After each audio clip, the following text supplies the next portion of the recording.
dia, irmãos. Bom dia. Bom dia. Eu vou ler Hebreus, capítulo 10, versículo 23 ao 27. Apeguemo-nos firmemente, sem vacilar, à esperança que professamos, porque Deus é fiel para cumprir sua promessa. Pensemos em como motivar uns aos outros na prática do amor e das boas obras. E não deixemos de nos reunir, como fazem alguns, mas encorajemo-nos mutuamente, sobretudo agora que o dia está próximo. Se continuamos a pecar deliberadamente, depois de ter recebido o conhecimento da verdade, já não há sacrifício que cubra esses pecados. Há somente a assustadora expectativa do julgamento e do fogo intenso que consumirá os inimigos. Amém. Bom dia, queridos. Bom dia. Vamos começar orando mais uma vez. Fecha teus olhos. Senhor Deus Todo-Poderoso, nós estamos diante da Tua Palavra, Pai, e da pregação do Teu Evangelho. Nós clamamos, Senhor, pela intervenção do Teu Espírito Santo, para que possamos entender a Tua Palavra, para que o Teu Espírito aplique, Senhor, a Tua Palavra aos nossos corações, a cada uma das nossas necessidades. Nós oramos assim no nome do Teu Filho, nosso Senhor Jesus Cristo. Amém. Amém. Amém. Querido, vocês prestaram atenção na mensagem do Beto agora, na abertura do culto? Amém. Prestaram? Então mantenham essa mensagem fresquinha aí na sua cabeça, enquanto a gente passa pela pregação da nossa palavra hoje. Nós continuamos no texto de Mateus 6, se você puder abrir a tua Bíblia e deixar ela aberta em Mateus 6. Nós estamos numa exposição sobre a palavra, sobre a oração, e esse início tem sido sobre a oração do Pai Nosso, e essa será a nossa quarta exposição, onde nós vamos falar das 3 primeiras petições. Então nós já vimos os erros que nós cometemos nas orações. Nós já vimos lá em Lucas 11, que é o outro lugar onde aparece a oração do Pai Nosso, como interpretar aquela questão de bater e a porta será aberta, pedir e vos será dado. E na terceira exposição, que foi 2 semanas atrás, nós falamos sobre a estrutura da oração do Pai Nosso como um todo. E agora, nessa quarta exposição, nós vamos falar sobre essas 3 primeiras petições. Nós vimos que nós temos uma introdução na oração, nós temos 6 petições e nós temos uma conclusão. Então, hoje falamos das 3 primeiras. Na próxima será a nossa última exposição sobre o Pai Nosso. Nós falaremos sobre as 3 últimas petições e depois nós vamos continuar falando sobre oração, mas falaremos especificamente de Jesus orando e depois de Paulo orando. E aí nós encerramos essa sequência sobre a oração. Eu espero que ela tenha sido até agora e que ela continue sendo luz para você, para como você tem orado e para como você deve orar. Uma outra coisa. Bom dia! Bom dia! Chega pra frente. Uma outra coisa interessante que eu não sei se você reparou, nós cantamos agora Porque Ele Vive, né? E se eu não me engano é a última estrofe que fala quando enfim chegar a hora, né? E que nós teremos que enfrentar a morte. E a música fala que eu terei, o que eu terei? Vitória. A vitória que o Beto falou de Romanos. Mantenha na tua cabeça, se algum dia alguém te questionar, porque em Cristo eu sou mais que vitorioso. Qual é a vitória que você tem? A maior vitória que você tem é a vitória sobre a morte. É a maior. E é claro, se você é um dos eleitos, e você tem a vitória sobre a morte, a consequência é a estadia eterna na presença do Senhor. Olha, a gente não combina. Ele faz a abertura do culto sem saber o texto completo da minha pregação. E ele falou sobre vitória. E ele falou mais, por isso que eu falei, prestou atenção na palavra dele, porque agora nós vamos passar por uma série de coisas.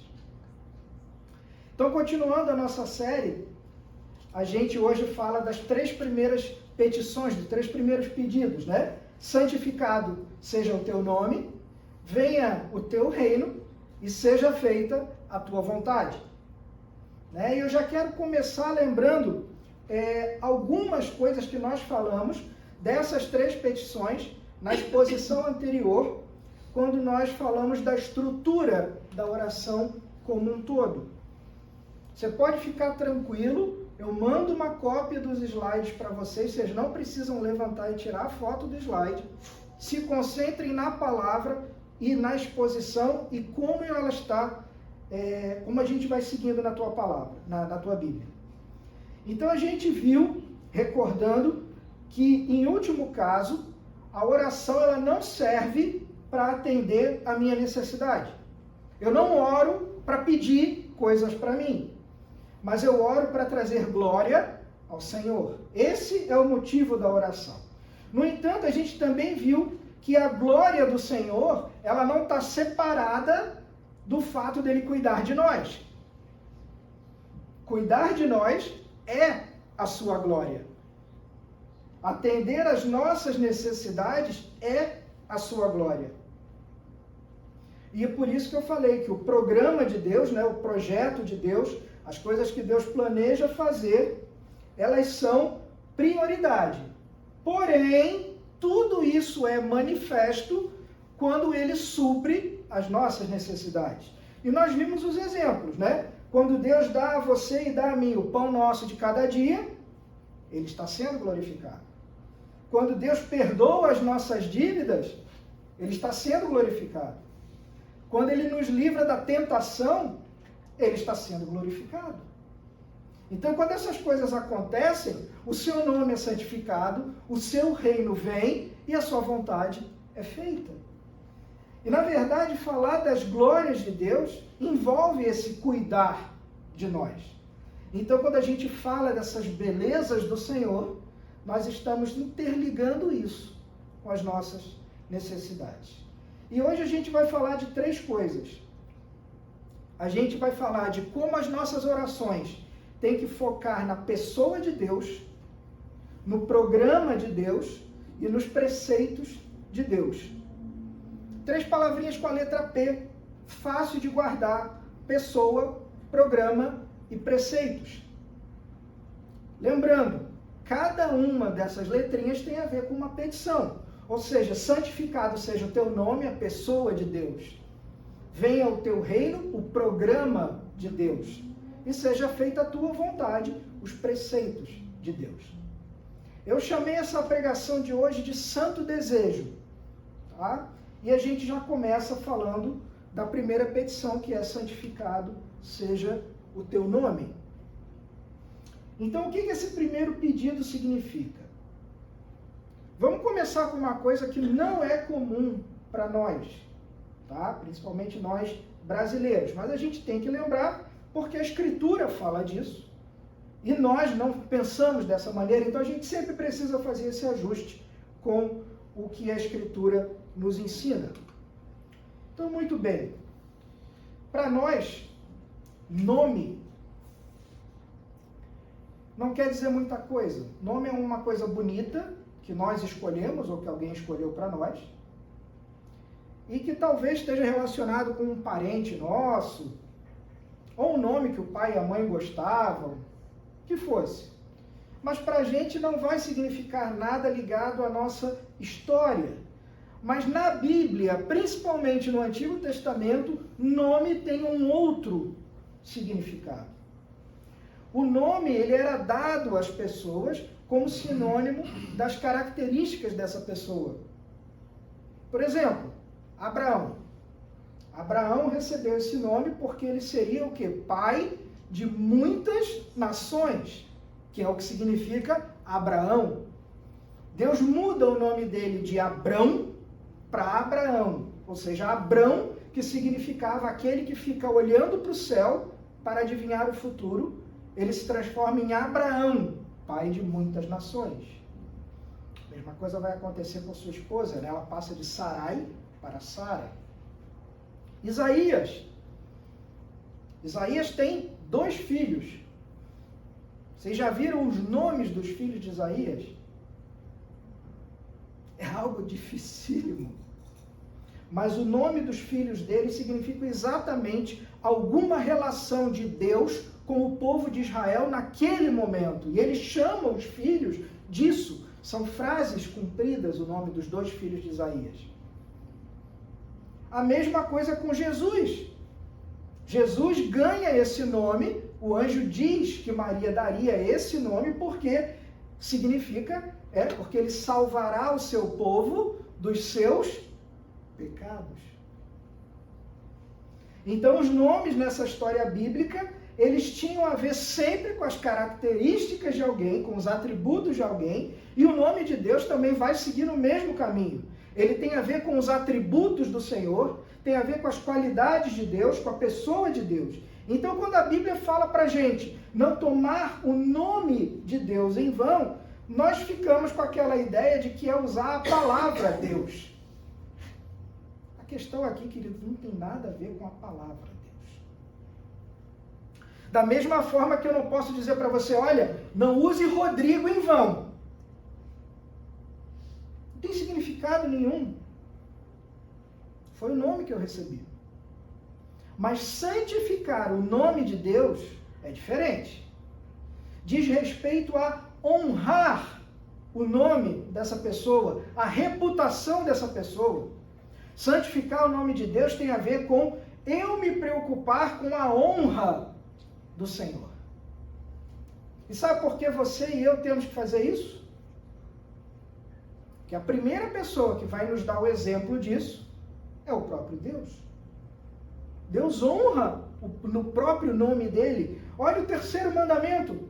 Não tomarás o nome do Senhor teu Deus em vão. Você não pode tomar o nome de Deus em vão, e não é porque Deus gosta do nome dele. Como alguns de nós gostamos do nosso nome.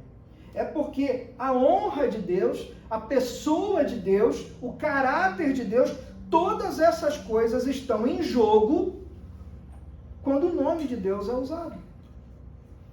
Pastor John Piper, ele fala isso com bastante frequência.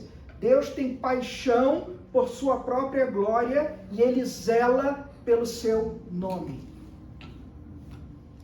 A Bíblia vai dizer que ele criou tudo para a sua glória, ele escolheu salvar pessoas para o louvor da sua glória, ele realizou atos na história, atos redentores por causa do seu nome, para que o seu nome tivesse glória, para que o seu nome fosse notório e temido entre as nações. Jesus Cristo veio para manifestar a glória do Pai, ele veio em nome do Pai. E a gente tem que seguir essa mesma linha, santificando o nome do Senhor. Mas eu preciso levar você a pensar sobre uma coisa. Quem é que deve santificar o nome de Deus? Você veja só, é um pedido para Deus, não é um pedido que nós estamos fazendo? Santificado seja o teu nome. Então, quem deve santificar? Primeira coisa que a gente tem que lembrar é o significado de santificar. Nas línguas originais, santificar vai significar literalmente separar, tornar distinto. Então, quando elementos eram santificados para eles serem usados no templo, eles eram separados do uso comum. Por exemplo, se eu tenho lá um utensílio que era utilizado para acender o fogo no templo. Eu não posso pegar esse utensílio e usar no churrasco. Ele era separado do uso comum e ele só poderia ser utilizado no templo. Essa é a ideia que a gente tem de santificar, de tornar exclusivo, distinto, separado. A Bíblia diz que nós somos santos. Por que nós somos santos? Porque Deus nos separou. E a pergunta que viria na sequência é: Deus nos separou do quê? Do mundo. Deus nos separou do mundo.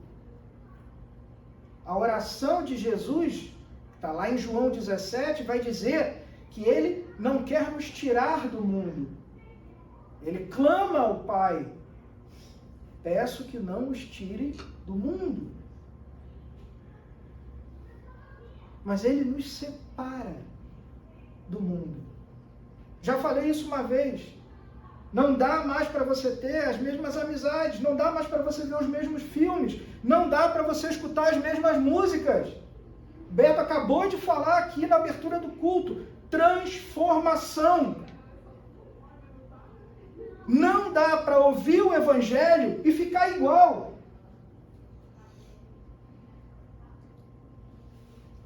Então, quem torna o nome de Deus distinto, separado? Olha só, tem uma lição aqui, muito importante. E não é somente um pedido para que Deus torne o seu próprio nome distinto. Jesus não está ensinando a gente chegar para Deus e falar: Senhor, olha só, valoriza teu nome aí. Não é isso. É verdade que Deus torna o nome dele notório entre as nações, principalmente através dos atos, das coisas que ele faz. O livro dos Salmos vai dizer que Deus se fez conhecido quando ele abriu o mar, ou quando ele traz as 10 pragas para o Egito. A gente tem um monte de exemplos assim em todo o Antigo Testamento, mostrando que Deus se preocupa em tornar o nome dele temido e conhecido. Mas Jesus não está ensinando a gente pedir ao Senhor: Deus, faz coisas grandes para que todos temam o seu nome. Não é isso. 1 Pedro, capítulo 3, verso 15, vai dizer: santifiquem a Cristo como Senhor no seu coração. A NVT vai falar: consagrem a Cristo como Senhor de sua vida. Santificar, então, significa eu tornar o nome de Deus distinto, separado para mim. Significa eu pedir ajuda para Deus, para que eu o estime mais, para que ele seja mais precioso aos meus olhos. É um pedido para que ele me ajude a torná-lo o meu único tesouro. De novo, o Beto acabou de falar aqui na abertura do culto. Nós temos dificuldade. E é por isso que nós pedimos. Se fosse fácil, se a gente já tivesse, nós nunca pediríamos. Então, se nós pedimos, é porque nós não conseguimos sozinhos. Nós precisamos orar e pedir que ele nos ajude a tornar o nome dele o único tesouro da nossa vida. E como é que nós santificamos a Deus? Você já deve saber a essa altura, se você já está na igreja há algum tempo, que Deus já é santo. Já é do seu caráter ser santo, da sua essência, já é a natureza de Deus ser santo. Ou seja, ele já é distinto, ele já é separado. A Bíblia vai falar que não é possível contemplar, ele não consegue contemplar o pecado. Tamanha é a sua santidade. Quando Moisés pede para ver o Senhor, e o Senhor fala para ele: olha, entra num buraco que eu vou passar de costas e você vai descer do monte brilhando tanto que as pessoas não vão conseguir olhar para a tua cara. E ele fala, não, Senhor, mas eu não quero dentro do buraco de costas, eu quero te ver face a face. E ele fala o quê? É impossível, querido, porque se você me vê face a face, você morre. Por quê? Porque existe o pecado em nós. Nós somos uma obra em andamento. Nós temos o Espírito Santo em nós, mas ainda existe aqui o velho homem, o velho Adão e a velha Eva em cada um de nós.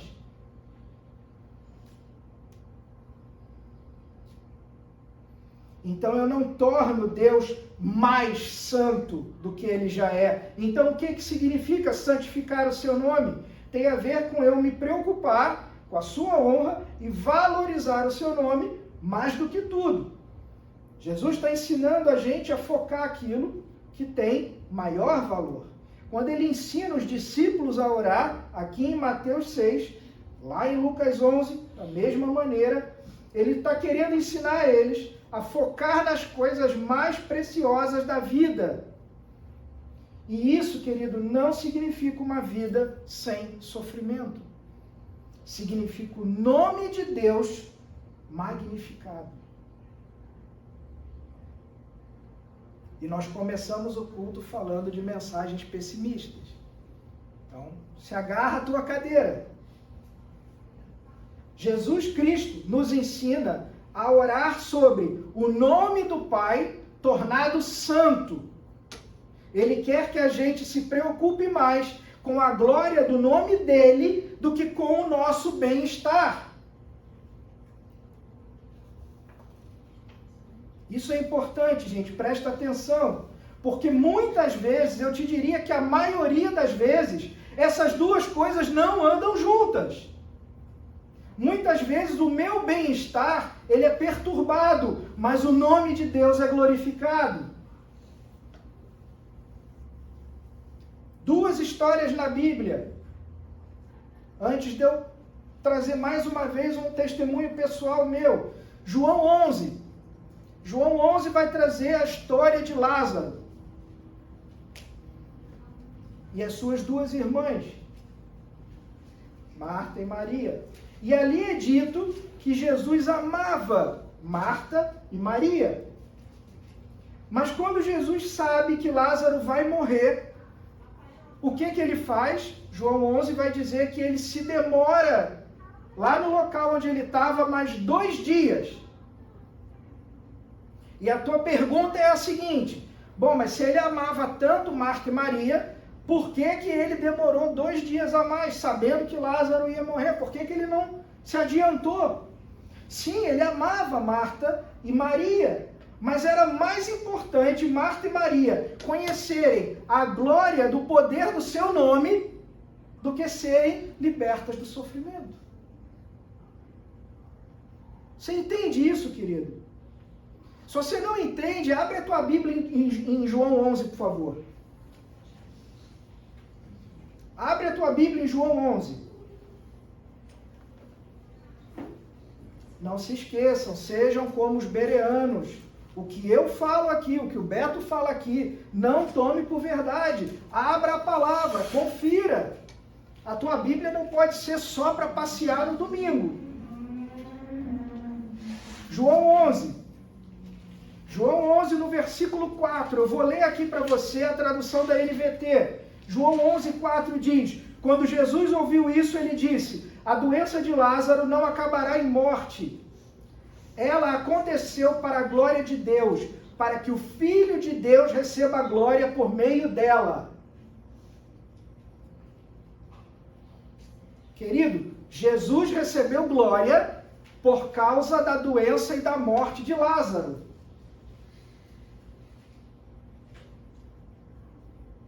Eu já contei essa história a alguns, vou contar novamente. Época do seminário, a gente teve chance de ter contato com um rapaz muito novo, na casa dos seus 20 e poucos anos, com uma doença terminal muito séria.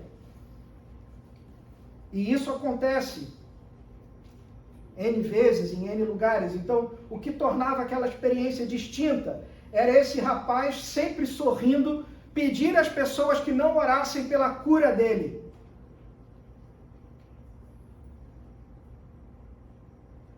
Isso é chocante. E quando você conversava com aquele rapaz, apesar da dor da família, dos pais, em saberem que muito em breve aquele rapaz iria ao encontro do Senhor, as palavras dele eram: e se Deus quiser ser glorificado na minha morte? Eu já repeti isso N vezes a algumas pessoas aqui. E se Deus quiser ser glorificado na tua dor? E se Deus quiser usar as circunstâncias da tua dor, do teu fracasso, da tua falência, para que Ele seja glorificado?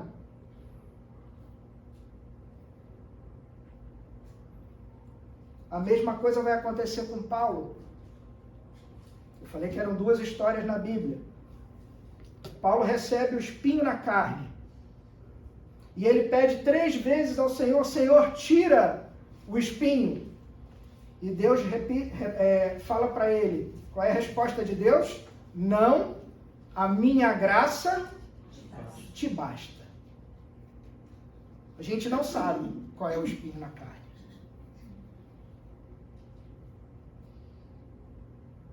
Cada vez que eu recebi os 2 diagnósticos que eu tenho de doenças crônicas, eu orei e eu tenho plena certeza de que Deus disse a mesma coisa para mim: querido, a minha graça te basta.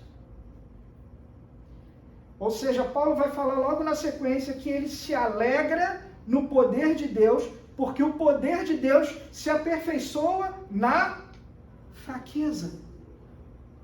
O que Paulo está dizendo lá em 2 Coríntios?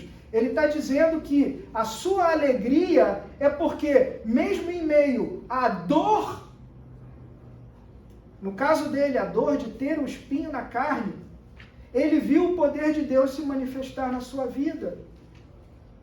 Querido, tira essa frase, coloca ela na tua vida, retira aqui o espinho na carne, mesmo em meio à dor, seja a tua dor qual for, você vê o poder de Deus se manifestar na sua vida? Você vê Deus cuidando de você a cada dia? Nós vamos ver na minha próxima exposição o pão nosso de cada dia, o perdoa as nossas dívidas, o não nos deixe cair em tentação. Você vê isso na sua vida? Então, tanto Marta e Maria quanto Paulo, eles aprenderam a orar: santificado seja o teu nome. E por que eu estou dizendo isso, querido? Porque as nossas orações, elas têm muito a ver com o nosso conforto, não é verdade? Quando você ora, não é por isso que você pede? Não tem tudo a ver com Deus livrar eu e vocês das nossas tristezas, das nossas preocupações? Não é esse o nosso foco? Não é assim que a gente ora? Não é esse o nosso primeiro ímpeto? E Jesus vai ensinar que o primeiro ímpeto da oração, o primeiro objetivo, não deveria ser esse. Deveria ser o nome de Deus honrado. E se Deus quiser que o nome dele seja honrado na nossa dor, a nossa resposta deve ser amém. Então eu gostaria, quando nós orássemos, que nós nos preocupássemos com o nome de Deus acima de todas as coisas, mesmo que isso envolvesse o meu desconforto, a minha tristeza e as minhas dores. Vamos ao nosso próximo pedido: venha o teu reino.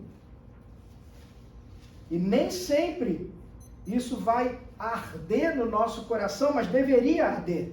Porque a primeira coisa que eu preciso te dizer é: Jesus já é rei. Deus Pai Todo-Poderoso já é rei. E por que a gente precisa explicar isso? Porque volta e meia, quando a gente pede: Senhor, venha o teu reino, algumas pessoas têm aquela impressão de que Jesus veio na cruz, morreu, mas quando ele voltar, ele vai reinar. De novo, o Beto falou na abertura.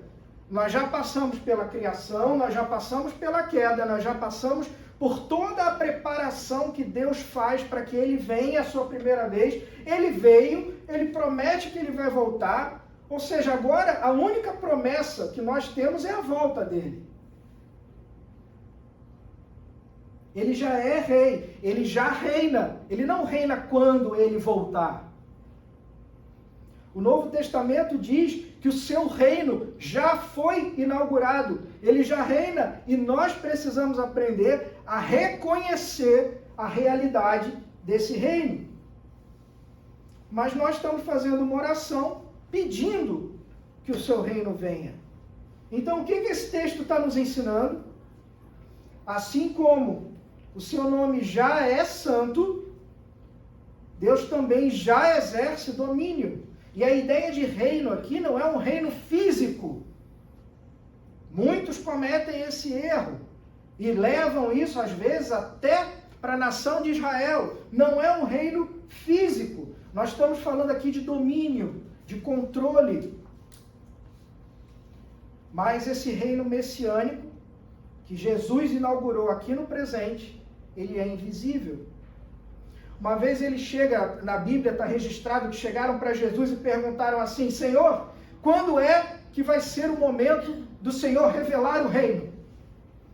E ele falou assim: o reino de Deus está em vós. Ele não está tão perceptível aos olhos das pessoas, ele está dentro de nós. Mas esse reino, ele aguarda uma consumação. E essa consumação, a palavra fala que todo olho verá. Ou seja, essa consumação, a segunda vinda, não é algo oculto, como muitos dizem por aí. Todo o olho verá, salvos e não salvos verão. O pedido, então, nesse nosso caso, é para que esse reino se torne manifesto a todos os homens. Entenda, hoje nós cremos que esse reino, ele é real, mas nós não podemos mostrar esse reino para ninguém. Você já teve, às vezes, aquela vontade, conversando com alguém, você querer que as pessoas creiam na mesma coisa que você crê? Já teve aquele pensamento, falar assim: ai meu Deus, mas se Deus estivesse aqui, você ia ver. Esse nosso anseio, um dia ele vai ser real. Ele não é real agora, mas um dia esse reino vai ser manifesto. O segundo pedido da oração é para que esse reino se torne manifesto a todos os homens, seja visto pelos homens. Lembra que esses três primeiros pedidos, eles são norteados pelaquela ideia, tanto na terra quanto nos céus. Presta atenção, o nome de Deus já é santificado nos céus, entre aqueles que são os santos, os anjos. O nome de Deus já é estimado pelos remidos, por todos aqueles que estão na presença do Senhor. O nome de Deus não é estimado na terra. E a mesma coisa acontece com o reino. O reino de Deus já é muito visível para todos aqueles que estão diante do trono do Senhor. Mas para nós aqui não é tão visível. Então nós pedimos que o seu reino seja manifesto na terra como ele já é nos céus. E como que esse reino vem? Existe um aspecto presente desse pedido. E esse aspecto presente é o desejo da gente ver o sucesso do Evangelho, o avanço da igreja. O nosso desejo tem a ver com o crescimento dessa comunidade cristã, o crescimento da igreja. E nesse sentido, Jesus está nos ensinando a orar com uma visão missionária. Ele está ensinando a gente a orar para que o reino de Deus se torne cada vez mais visível. Então o Senhor já está respondendo essa oração no nosso dia a dia, à medida que a igreja de Cristo cresce. E esse tem que ser o nosso desejo, orar para que a pregação do Evangelho tenha êxito. Você precisa treinar você mesmo a orar pelo crescimento da nossa igreja local. Você tem que treinar você mesmo para orar a favor daqueles que estão trabalhando em prol da expansão da igreja em outras partes do Brasil, do mundo. Se o nosso anseio é de que o reino de Deus seja manifesto, então nós pedimos o avanço da igreja, o sucesso do evangelho. E é claro que isso tudo vai culminar com um elemento futuro. O aspecto futuro é a vinda de Jesus e a consumação de todas as coisas. Lá no finalzinho da tua Bíblia, em Apocalipse, João vai dizer Maranata. Maranata em grego significa vem, Senhor. Ou seja, nós temos que aprender a dizer isso, Maranata, vem, Senhor Jesus. E é impressionante como muita gente nem sempre vai acreditar nisso. Você já ouviu alguma história, eu já escutei várias, de pessoas cristãs, que em momentos específicos da sua vida eles falam assim, Senhor Jesus, não vem ainda não. Não vem ainda não porque eu não casei ainda. Não vem ainda não porque eu não consegui comprar aquela tal coisa. Não vem ainda não porque eu não realizei aquele sonho. Que tipo de comentário é esse? O que esse comentário indica?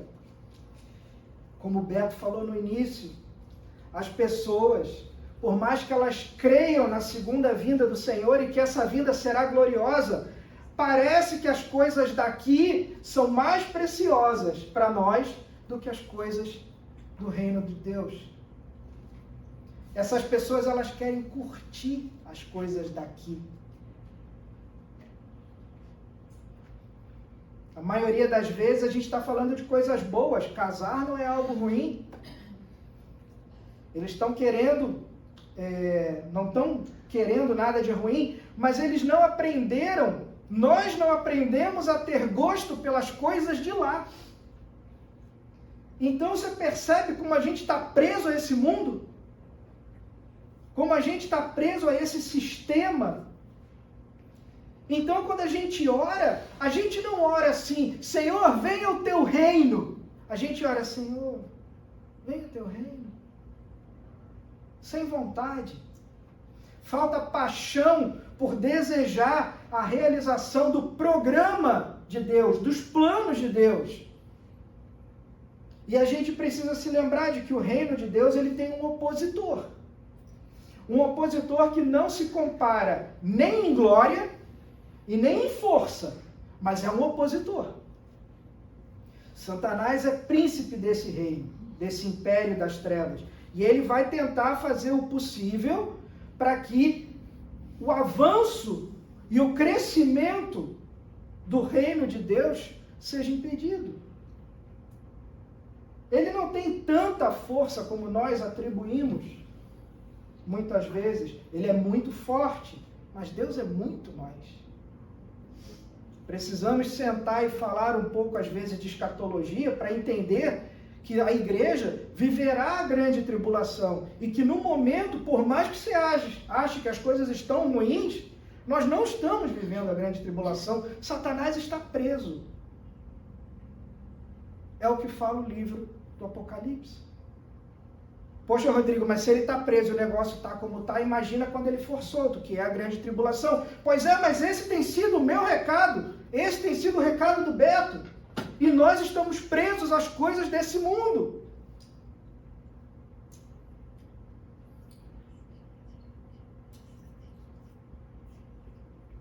Mais uma lição muito preciosa que a gente tem que atentar nesse texto. Você, eu, nós somos passivos na vinda do reino. Você não faz o reino vir. Nós somos agentes proclamadores do reino. A nossa tarefa é de anúncio e expectativa. A gente ora com o fervor do já e a esperança do ainda não. A gente não ajuda a construir o reino. Essa tarefa é de exclusividade do Senhor. E por que você precisa aprender isso? Porque às vezes a gente tem a impressão de que Deus colocou a gente como soldados do seu reino, e nós vamos fazer e acontecer, e a gente precisa arregaçar as mangas, e o reino vai crescer, mas querido, não depende de você arregaçar as mangas. Por quê? Porque é por isso que você está pedindo. Você está pedindo para que Deus faça o seu reino vir. Você não consegue, por isso você pede. Olha que curioso. Eu aprendi isso alguns anos atrás, lendo um livro muito bom que falava que todos os verbos na Bíblia relacionados ao reino e à vinda do reino são verbos que implicam em passividade. A gente herda o reino vem. A gente nunca faz o reino vir. A gente não constrói o reino. A gente nunca ajuda a expandir o reino no sentido literal da palavra.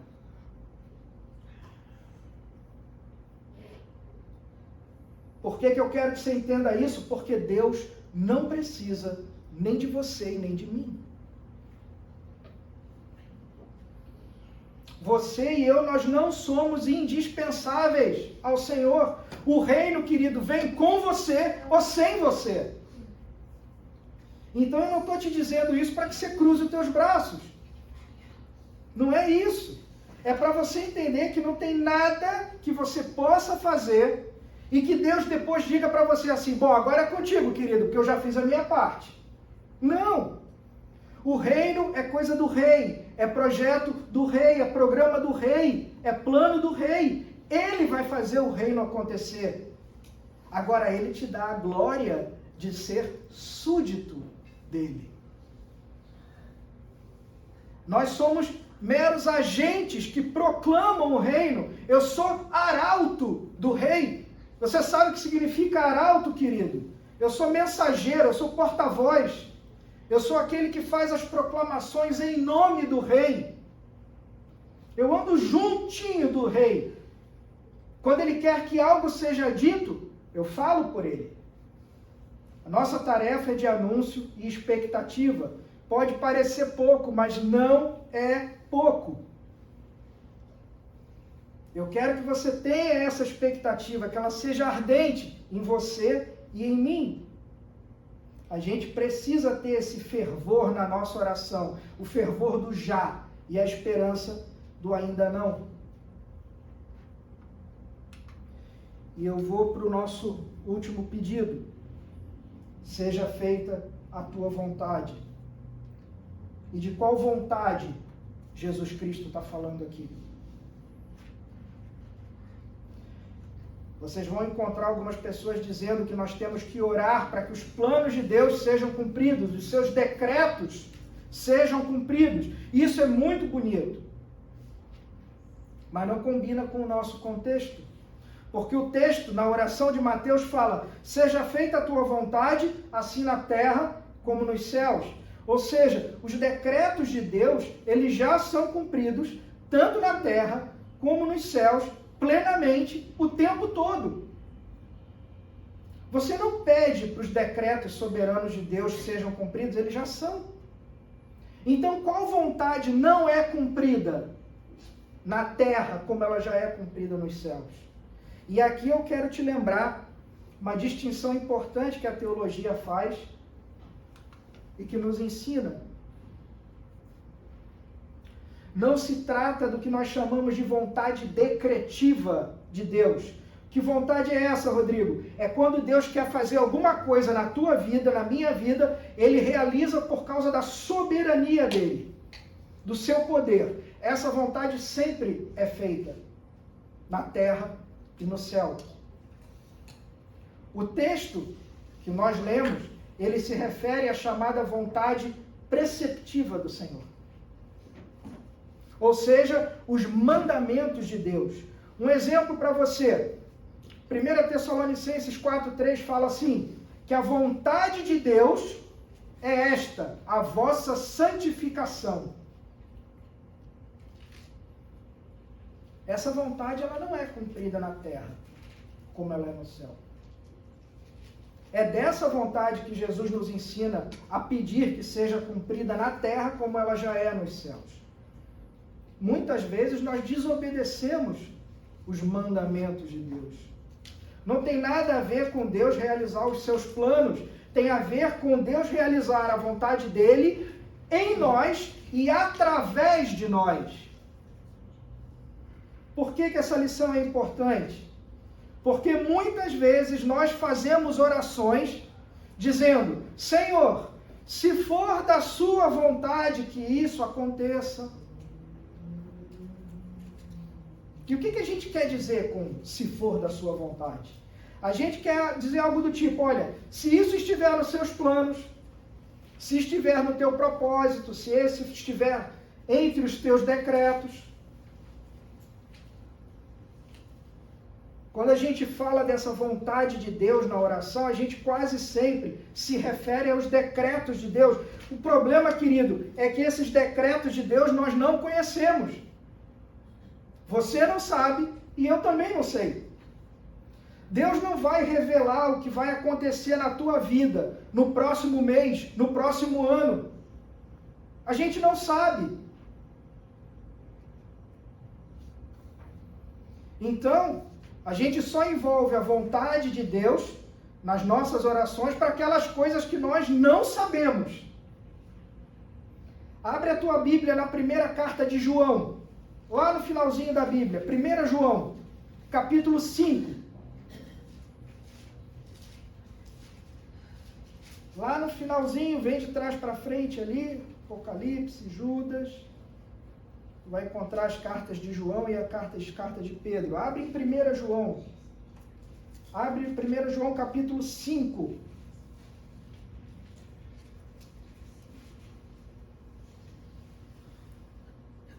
Os versos 14 e 15, eles falam assim: e esta é a confiança que temos para com Ele, que se pedirmos alguma coisa segundo a sua vontade, Ele nos ouve.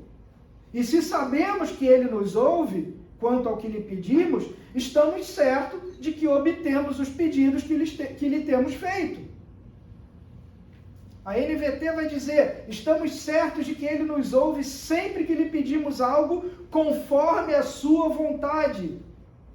E uma vez que sabemos que Ele ouve nossos pedidos, também sabemos que Ele nos dará o que pedimos. O texto está falando sobre orar de acordo com a vontade de Deus, e Ele nos ouvirá. O Beto também falou aqui na abertura. Você não precisa abrir, eu vou ler para você. Romanos 8. Ele citou Romanos 8. Eu vou ler para você o verso 29 de Romanos 8. Diz assim: pois aqueles que Deus de antemão conheceu, Ele também predestinou para serem conformes à imagem de seu Filho, a fim de que ele seja o primogênito entre muitos irmãos. De novo, Deus predestinou para serem o quê? Conformes à imagem do seu Filho. Se você tiver alguma dúvida, querido, sobre qual é a vontade de Deus na tua vida, você abre Romanos 8, 29 e lê. Lê todo dia, lê de manhã, de tarde, de noite. Eu não sei o que Deus quer para a minha vida. Deus quer tornar você mais parecido com o Filho dele. Romanos 8, 29. Você sabe qual é a vontade de Deus para o teu trabalho? Eu não sei.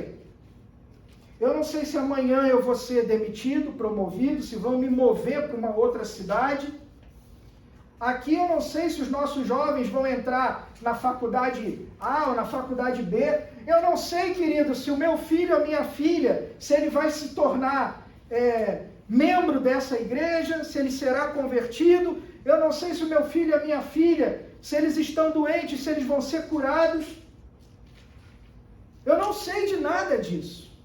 Agora, o texto que a gente leu aqui em 1 João fala de confiança. Essa é a confiança que você tem. Se você pedir de acordo com a vontade de Deus, Ele vai te ouvir e vai lhe dar.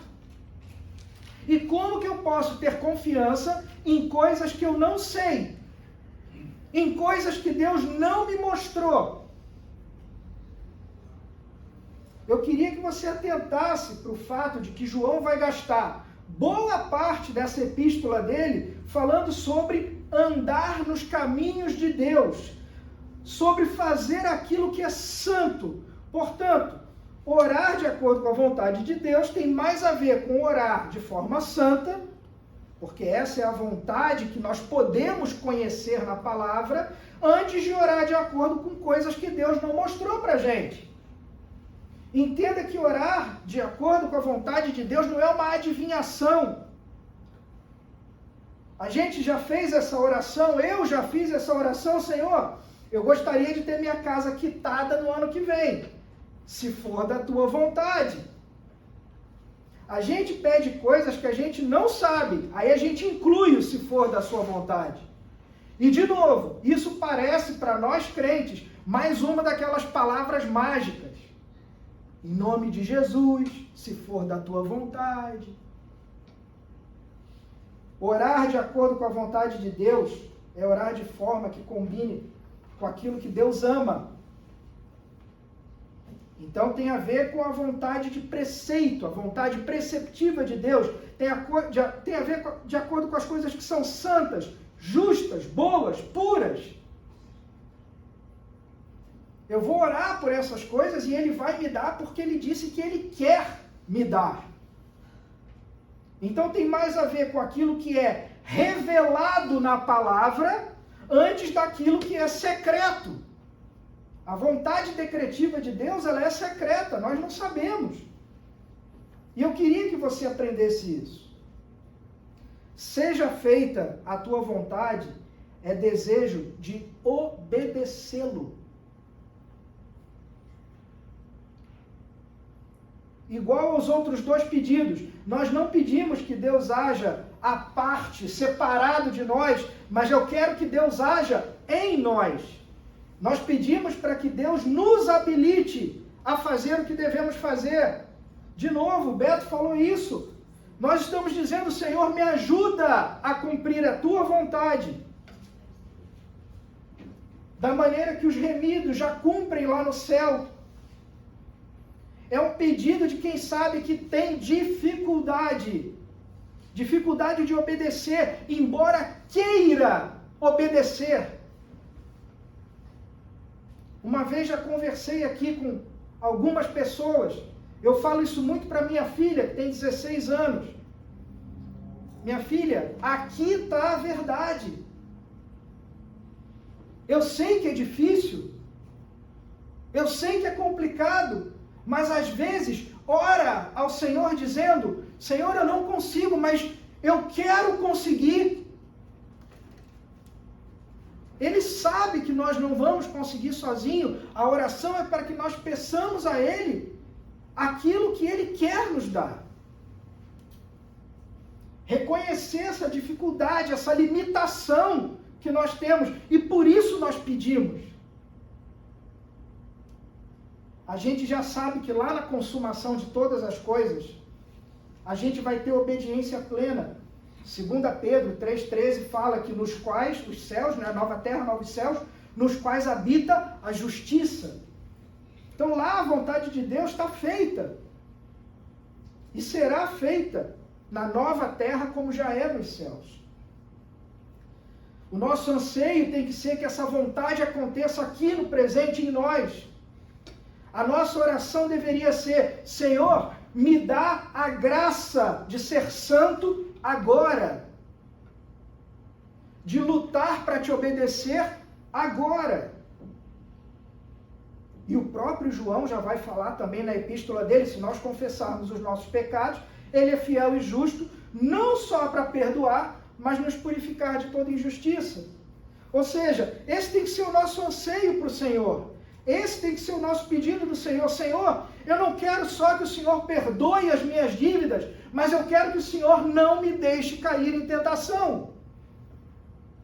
É o que nós vamos ver na próxima exposição. As duas coisas têm que andar juntas. Eu não quero só o perdão para aquilo que eu fiz. Eu quero mudança para não fazer de novo. O Beto falou aqui na abertura, mudança. O termo em grego é metanoia, mudança da mente. Você não pode escutar o Evangelho e permanecer igual. Se você pede essas coisas, é certo que você vai ser ouvido. E eu quero encerrar, eu sei que passei bastante do meu tempo. Essas 3 petições que nós vimos, santificado seja o teu nome, venha o teu reino e seja feita a tua vontade. Elas nos ensinam que a oração não é para fazer Deus mudar de vontade. Você não move a mão de Deus. Isso é heresia que se ouve na internet. Você não move, você não faz Deus mudar de ideia. A oração é para nos conformar à glória da sua pessoa. Seu programa, os seus preceitos. Não é para mudar Deus, é para nos moldar aos moldes de Deus. Deus é glorificado quando nós somos moldados à sua vontade. Deus quer santificar o nome dele, Deus quer que o reino dele venha, Deus quer que a vontade dele seja feita. E eu termino aqui com uma aplicação para nós. E é uma aplicação importante porque ela revela muito das suas orações e das minhas orações. O nome de Deus, o reino de Deus, a vontade de Deus importam muito mais do que o meu nome, o meu reino e a minha vontade. Você vai dizer para mim, Rodrigo, eu sei disso. Sabe não. Sabe por que você não sabe disso? Sabe por que eu não sei disso? Porque frequentemente, quando eu oro, pelo que eu estou pedindo? Eu peço a Deus que Ele cuide da minha reputação. Eu tenho medo do que vai acontecer comigo ali fora. Então eu peço para que Deus me proteja. Eu sofro com a ansiedade. E por isso eu vou orar porque eu quero ter o controle da situação. E finalmente eu oro para que os meus sonhos se realizem. Você está percebendo como as nossas orações, elas têm tudo a ver com o meu nome, com o meu reino e com a minha vontade? Elas têm sido, as nossas orações, muito mais sobre eu e você do que sobre Ele. E isso a gente precisa corrigir com urgência. Beto falou, nós estamos à porta. O Senhor fala isso em Apocalipse, né? Eis que estou à porta e bato. E aí? A gente não vai fazer nada? Nós precisamos aprender a orar em prol do nome dEle, do reino dEle e da vontade dEle. Amém? Amém. Fecha teu olho e vamos orar. Senhor Deus Todo-Poderoso, nós te agradecemos, Senhor, pelo teu evangelho, pela tua palavra. Nós pedimos, Pai, clamamos ao teu Espírito Santo para que ele nos convença, Senhor, da verdade, da tua justiça e do juízo. Para que o teu Santo Espírito haja nos nossos corações, para que tenhamos mudança, Pai. Para que o teu evangelho produza sementes em nós, Senhor. Nós não queremos ser os mesmos, Pai. Nós clamamos a Ti e pedimos, Senhor, que a Sua vontade seja feita nas nossas vidas. Nós não queremos estar a parte disso, Senhor. Usa-nos. Usa-nos conforme a Tua vontade. Transforma, Senhor, as nossas vidas, Pai. Essa é a nossa oração e nós a fazemos no nome santo do Teu Filho, nosso Senhor, Jesus Cristo. Amém. Amém. Amém.